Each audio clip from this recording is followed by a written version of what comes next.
and welcome to the channel. This video is a continuation to the project where I attempt to recreate the beautiful long burgundy coats that Michelle Obama wore for Joe Biden's inauguration. Now, the original design is by Sergio Hudson. I'm going to leave any relevant links down below to their website and their socials so you can support their work as well.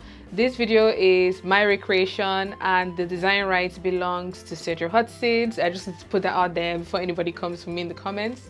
Okay, now that we've put that out there, in this part of this project, I'm going to be showing you guys how I cut the coat, stitched everything all together, how I corrected my mistakes, because believe me, they were mistakes. I started off this project thinking it was going to be straightforward, and knee deep I was already like who sent me message? And I didn't even line this coat. I did not line this. That just goes to show you how things never really go the way you plan, but we move, okay? So I show you guys the final outcome at the end so you see what it fits like, what it looks like, any corrections that I would make for anyone who wants to follow along and recreate this for yourself. And I'm going to be linking and sharing all materials I use in the video description down below, the fabric, the buttons, shoulder pad, everything. I'm going to leave links or share any details that I think you guys will find useful. But with that being said, let's get into this video. If you haven't seen the pattern tutorial already, make sure to click here, go check that out first before you come and watch this video so everything makes sense to you. Okay, let's finish this coat. Let's do this, all right?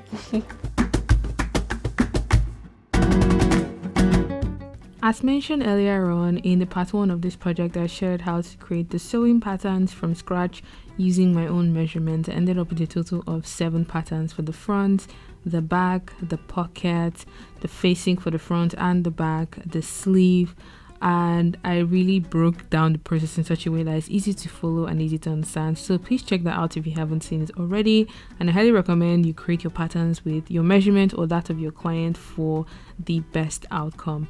Now that I have all of my patterns ready, I'm going to go ahead and pin my patterns onto some fabric and cut out all the pieces I need. I worked with this 100% wool fabric in burgundy shade. I tried to find a color as close as possible to the one that Michelle Obama wore, but this was the best I could find, if I'm being very honest. I ended up using a total of 4 to 5 meters of fabric to cut all the pieces I needed for the outer shell of this coat. So it's day 2 of creating or recreating the Michelle Obama coat, and I have cut out my front pieces here. As you can see, that's the part that has the lapel situation going on. And then I have my back piece over there that has the vent on the bottom. So I just cut a pair of each. The thing with the fabric I use is it's such a good weight that not adding lining would not be such a bad thing, but I didn't just want to complicate the process for me. Alright, so I have gone in to cut the other pieces I need. That long piece is my front facing, that is my back facing over there. I have 2 pieces of my sleeve, 2 pairs of the Riviere collar that goes on the neckline, and then 2 pairs of the pocket bag, which will go into the side seam of the coat.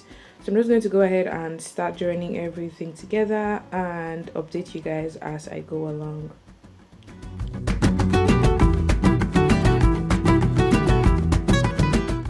The first thing I'm going to be sewing is the darts on the front and on the back, and I've transferred the darts from the pattern onto the fabric and marked the points with a chalk and just added some pins to hold them flat. I also did the same thing for the back pieces, and I pinned together the center back seam, which I'm going to be sewing up all the way to the bottom edge of the back vent like so.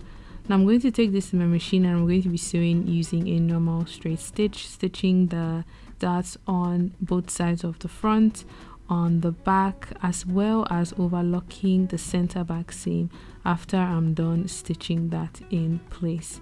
Now once I was done sewing up all the darts, I went ahead to work on my center back edge. This is just a straightforward seam that when you get to the bottom of that vent, you would leave your needle in, lift your footer and turn to sew along the slanted edge of your back vent. I'm just going in here to overlock my center back seam to ensure that it looks nice and tidy even on the inside, and I used a color combination that complemented this fabric really well, so a mixture of reds and browns, so even on the inside there is not really like a contrasting color shining through because this coat is not lined, so I wanted to keep it tidy as well on the inside. I also went ahead to overlock the edge of the back vent like this. If this was lined, that seam would go into the lining. Now that I have my back as one panel, I'm going to be joining it to my front pieces along the shoulder seam first, so I can attach my collar and lapel situation and then work on the pockets and the sleeve and the buttons lastly. Now I'm just going to take this in my machine and I'm going to be sewing up the left and the right shoulder seam on a 1 centimeter seam allowance, since that was the amount of seam allowance I added to my pattern. Now once I was done stitching them on a normal straight stitch, I went ahead to overlock the seams just to secure it nice and neatly on the inside.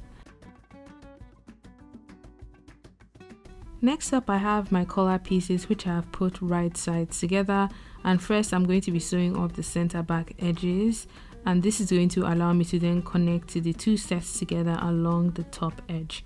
Now once I have these stitched in place, you can go ahead and press the seam open first, but I know as long as I spread the seams apart and then pin it in place, I should be fine stitching it together. I'm going to be sewing along this top edge like this and down the bottom edges, so that allows me to turn it inside out once I'm done and then fit it into the lapel of the coat. And I'm just sewing along this area like so around the other edges until I make my way to the other side and reach the end of that seam, leaving the bottom edges, which is what will sit into your lapel. Now I've pinned right sides together of my facings of the front to the back along the shoulder seam, and I'm going to be joining them together. Now my facings and my collars I did not fuse, and I got away with it because my fabric has a little bit of body, but if you want a bit of structure, please add some interfacing to your collar and your facing panels. Now I've gone ahead to turn my collar piece inside out, and I'm just pinning it along the neckline of the coat, starting from my center back point and pinning in the shoulder. I'm going to work my way towards that front where the lapel is and match the notched point. I'm going to do this for the left and the right hand side, and once I have the collar pinned in place, I would then grab the facing which I have joined along the shoulder piece, so I have a similar edge as the main coat, and the facing is going to help to sandwich the collar in that seam. Now I'm just going to be pinning along the neckline, along the front, all the way down to the bottom, because once you sew with one continuous stitch, starting from the bottom of one center front edge up the center front edge around the lapel along the neckline, and you make your way down the other side to the corresponding bottom edge, you'll be able to secure your collar in place. You'll be stitching down your lapel on the facing and on the main coat, and that way it's just a lot more straightforward. Now the hem or the seam around the collar is a little bit tricky because there's a lot of easing to do, but I promise you, if you take your time, it is actually worth it. Now on the bottom, I stitched on a 2 centimeter hem allowance, and then everywhere else I stitched on a 1 centimeter seam allowance. I did this all the way around until I made my way to the bottom of the other side of the front.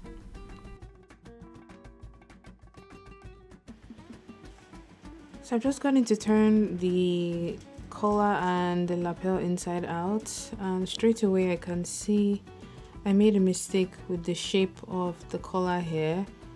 It has this point that, I mean, if you like the detail you can leave it, but ideally you want it to be somewhat like that. So it comes straight from here into this point, and then you have this part of the lapel here. So that I will need to fix in the pattern. I just wanted to point that out for anyone who would follow this word for word, so you would not make the same mistake that I did. I think to fix this, I'll just go in and stitch away that point on the seam. And then I'm going to go into the pattern and make the correction. So it will be this point here. It will literally just be a line that goes like this, and we'll get rid of this point here because I don't want that. I don't need that. I'm just going to go in to correct that quickly and then move on to fitting the pocket into the side seam before fixing the sleeve to finish off the coat. So far so good. I went back into the collar panel, unpicked it and fixed it, and this is what it looks like after I was done making that correction before moving ahead to attach my side pocket. Now I have my side seam open like this, and I'm just going in to mark where I want my pockets to start, and I'm going to be measuring from under my arm curve sideways, and I decided on 10 inches below my arm curve. Now this is going to be on both sides of the side seam, and I'm just pinning one side of a pocket bag, right sides facing each other, and I'm going to pin it on this side and on the corresponding side. The way this style of pocket bags work is you would need to stitch this edge of the pocket to that side of the side seam and overlock it before joining your pocket bags together. Now I'm just sewing on a 1 centimeter seam allowance for this side as sewn, and then I'm going to be overlocking the seam, just the seam where we attach the pocket in place. And once you have both stitched down, you have the option of going back in to use an edge stitch to ensure that the pocket stays tucked inside of the seam. And once you've done this for both sides, you can use one continuous stitch to join the entire side seam of your coat. So starting from the top or the bottom, stitch around your pocket and then down to the bottom or the top, depending on the side that you started from. Now with one continuous stitch, I'm going to be sewing on a 1 centimeter seam allowance, joining my side seam in place. I'm starting from the top or the bottom of my arm opening, and then I'm going to sew around my pocket bag like so. Curved seams can be a bit tricky to sew, but I promise you it is possible if you put your mind to it. I did this for the left and the right hand side before going in to work on the hemline of my coat. Now I overlocked the hemline so I have a nice tidy edge, and I have my amazing intern helping me here to hand sew the entire hemline of the coat so it has a beautiful and nice and clean finish.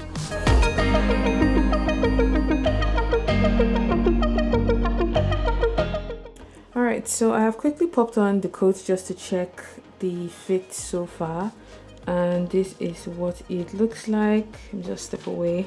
Please ignore my choice of leggings and slippers. I haven't fit the sleeve yet, but this is the fit. Oh, this is actually really nice. Look at that.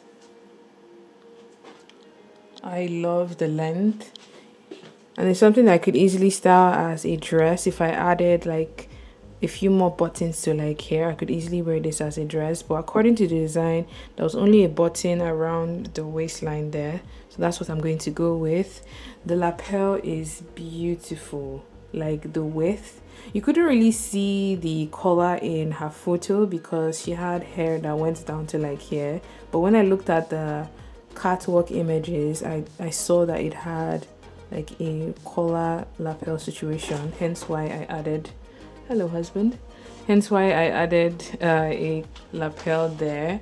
So the plan is to, are you going to stay or go? The plan is to add the sleeve, and I'm going to add shoulder pads just to add more structure to the fit of the coat.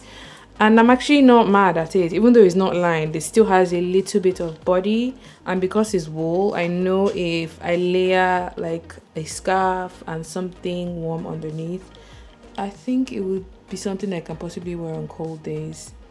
So let's go finish this and I'll show you the final outcome when it's all done. Wow. Next up, I'm going to be working on the sleeve, and I have pinned right sides together along the side seam of the sleeve, and I'm going to be sewing up these edges like so on a 1 centimeter seam allowance. This is a normal sleeve, it's not a two-piece sleeve, so it's a little bit more straightforward to attach in place. Now after joining the side seam, I took this to my overlocker and I overlocked the seam so I have it nice and clean on the inside as well. I did this for the left and the right sleeve, gave it a nice press before going ahead to fit it into the armhole of my coat. Now I'm going to grab the corresponding sleeve for the corresponding side, and because I have notched points to indicate where the front and the back arm curve is, it's going to make my life a lot easier. Now I'm just going to add some pins to hold down the side seam of the sleeve to the side seam of the coat, the sleeve head of the coat to the shoulder seam, and just match all the points necessary. I pinned the left and the right sides in place, and I'm just sewing on a 1 centimeter seam allowance, joining the sleeve to the coat in the armhole. After doing that, I went ahead to overlock the seams so it's nice and tidy as usual on the inside. Once I was done sewing both sleeves into the coat, I actually tried it on again at this point, but I didn't film it for you guys. I gave it a nice press to relax all of the stitching, and I'm going to be working on the button next. Now I've marked where I want my button to be on the left and on the right hand side, and this is a button I'm using. It's a button that has a very close color match to the fabric, and I went ahead to also press and pin down my sleeve ready to be stitched later on. But before that, I'm just sewing in my buttonhole using my domestic machine. I have a separate video where I showed how to use my Brother LS14 to attach a buttonhole to your garment. Here I'm just sewing my button using a needle and thread into the other side of the coat so I have it ready to be worn. Once I was done stitching the button, the last thing I did for this particular project was to go into the sleeve, which I'd already overlocked and pressed with the seam allowance I gave on the pattern. And like my intern did earlier on, I'm just sewing it by hand so it just holds itself on the inside of the garment, and I used a thread as close as possible to the color of the fabric. Now I stitched it in such a way that I picked a little bit of the sleeve and then I stitched it onto the edge of the seam allowance. Now the last thing I'm doing in here is just adding shoulder pad. This is optional, but I think it actually gave the jacket a little bit of edge. And the way I attached the shoulder pad is I literally just stitched it onto the top of the sleeve head like so on the inside. I just stitched it a couple of times here, and then I stitched it one more time to the shoulder seam so that holds the shoulder pad on the inside of the coat. I did this for the left and for the right sleeve so there is symmetry before going ahead to press and cut off any loose threads that this coat has. Now this is the final outcome. At this shoot, people were literally doing double takes because I felt like they recognized the inspiration behind the outfit. I hope you guys enjoyed this project. It was so much fun to work on. I will be wearing this piece for sure, but if you do recreate it, don't forget to tag me on Instagram at KimDaveDesigns. Give this video a thumbs up if you enjoyed it, and until my next video, have a good morning, afternoon and evening wherever you are. Bye.